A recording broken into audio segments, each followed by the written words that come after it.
Les soucis accablent beaucoup de personnes. Les soucis font que les gens ne sont plus stables dans leur vie, ni dans leur tête. Les soucis ont amené beaucoup de personnes déjà à prendre, je ne sais pas, à prendre des médicaments et quitter la vie. Les soucis ont fait que beaucoup ont abandonné leur foyer. Beaucoup ont abandonné leurs enfants.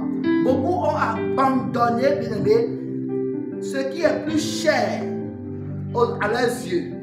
Beaucoup ont laissé carrément de côté la vie. Et ils sont partis. Ils iront rendre quel compte à Dieu? Qu'est-ce qu'ils iront dire à Dieu? Alors, bien aimé, si tu m'écoutes, like d'abord. Commente. Dis-moi ce qui te hante, toi. Dis-moi qu'est-ce qui fait que toi, tu as des soucis. Dis-moi le problème que tu as actuellement. Dis-moi ça dans le commentaire. Et nous allons discuter de cela aujourd'hui. Je veux traiter de ça avec toi ce soir. C'est pourquoi je suis là. Like, partage, envoie la vidéo à une autre personne. Ça va beaucoup les aider. Alors, la première des choses que nous devons comprendre, toute personne qui traverse une situation, toute personne qui a des problèmes, qui a des soucis, tu dois comprendre que Dieu est à l'œuvre dans ta vie. Dieu veut t'amener du point A et il veut t'amener au point B. Et toute personne doit passer du point A au point B. Et lorsque nous sommes en train, Dieu est à nous enlever du point A au point B, c'est tellement difficile sur notre chemin que, bien aimé, quand tu nous rencontres, quand tu rencontres des gens qui ont réellement des problèmes, tu vas pleurer même pour eux. Pourquoi? Parce qu'à cause de leur comportement, à cause de leur attitude, et derrière chaque situation, derrière chaque souci, il y a toujours un esprit, un démon qui travaille. C'est le cas d'un monsieur qu'on a vu dans le livre de Marc, Marc chapitre 5, à partir du premier verset. Nous sommes en train de parler du fou de Gadara. La Bible dit que Jésus et ses disciples arrivent de l'autre côté du lac, dans le pays des Géraséniens. Et Jésus descend de la barque. Aussitôt, un homme sort du cimetière et vient à sa rencontre. Cet homme a un esprit mauvais en lui. La Bible a précisé que cet homme a un esprit mauvais en lui. C'est la situation que tu traverses qui t'amène, qui définit le nombre d'esprits mauvais que tu peux avoir dans ta vie. La Bible a précisé que cet homme a un esprit mauvais en lui. Et c'est cet esprit mauvais maintenant qui va jouer le rôle maintenant de tout ce qui va se passer dans sa vie. L'esprit mauvais qui vit en toi, c'est lui qui t'amène à te suicider. L'esprit mauvais qui vit en toi, c'est lui qui t'amène, bien aimé, à commettre l'erreur que tu es en train de commettre actuellement.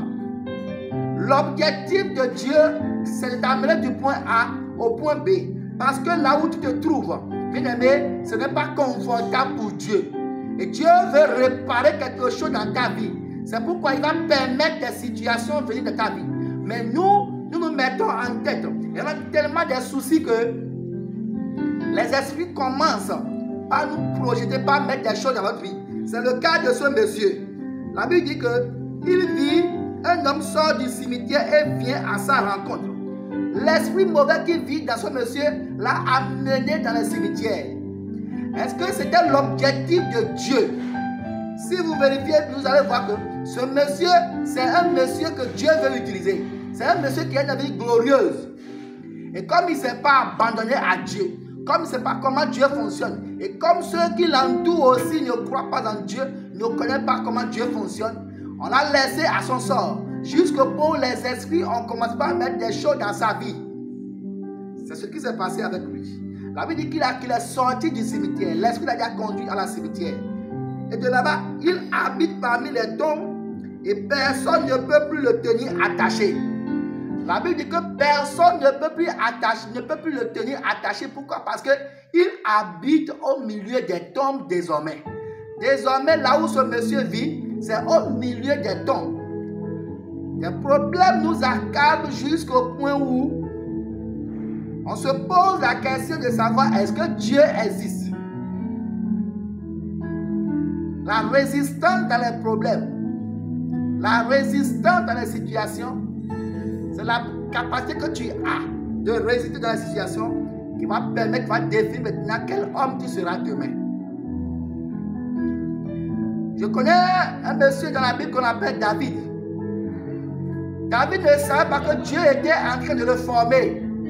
Quand il était un berger, il avait tué de lions, il a frappé, il a fait beaucoup de choses.